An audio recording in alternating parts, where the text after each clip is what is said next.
Hari Raya Kurban. Encik Ramli dan anaknya, Burhan, berada di sebuah kedai perkakasan. Boleh saya bantu encik? Saya mahu membeli sebilah pisau. Saya mahu menyembelih lembu.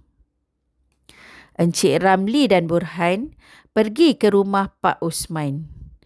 Beberapa orang kampung juga berada di sana. Pak Osman akan membantu menajamkan pisau ini. Encik Ramli mengambil peluang ini untuk memberitahu Burhan tentang Hari Raya Kurban. Hari Raya Kurban ialah perayaan keagamaan. Kita juga boleh memanggilnya Hari Raya Haji. Pada pagi Hari Raya Kurban, penganut agama Islam akan pergi ke masjid untuk menunaikan solat sunat khas. Selepas itu, kaum lelaki akan menyembelih lembu. Mereka akan mengagihkan daging lembu kepada semua orang Islam, terutamanya golongan miskin. Pakcik, ini ada sedikit daging untuk pakcik. Hari ini, Hari Raya Kurban. Burhan berasa teruja. Saya akan pergi ke masjid bersama ayah. Kemudian, saya akan mengikutnya untuk melihat lembu disembelih.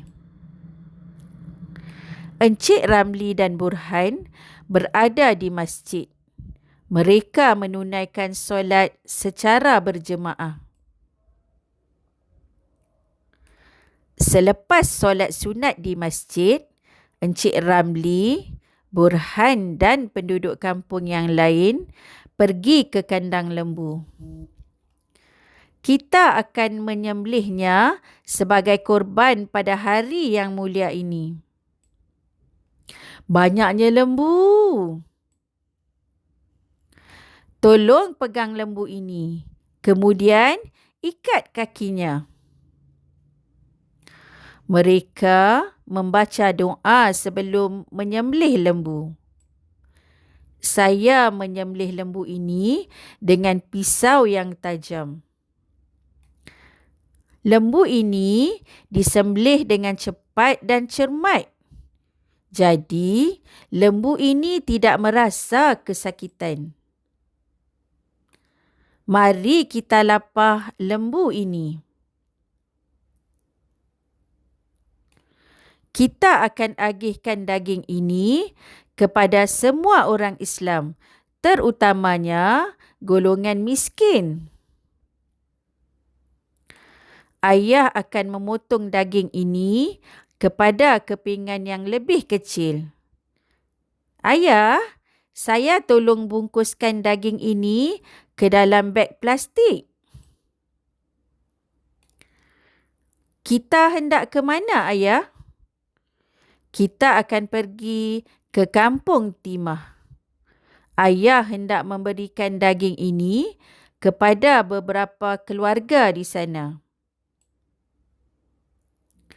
Encik Ramli dan Burhan tiba di sebuah rumah kayu. Assalamualaikum. Waalaikumsalam. Pakcik, saya ada sedikit daging untuk pakcik dan keluarga sempena Hari Raya Kurban. Seorang lelaki berbadan kurus membuka pintu. Dia ialah Encik Omar. Wajahnya kelihatan pucat. Terima kasih atas pemberian daging ini. Saya tidak boleh bekerja kerana menghidap masalah buah pinggang. Saya hanya memperoleh sedikit wang hasil bekerja sebagai pencuci pinggan. Encik Ramli dan Burhan berada di rumah bersama ahli keluarga yang lain. Kita sangat bertuah. Oleh itu, kita mesti sentiasa membantu orang miskin. Saudara mara dan jiran tetangga menziarahi Encik Ramli. Selamat Hari Raya Korban. Selamat Hari Raya Korban. Semua orang sedang menikmati hidangan yang lazat. Kami suka hidangan istimewa Puan Nora. Ini ialah daging masak merah. Saya masak daging yang Encik Ramli bawa balik dari masjid. Saya bersyukur kerana mempunyai keluarga yang besar. Saya suka makanan ini.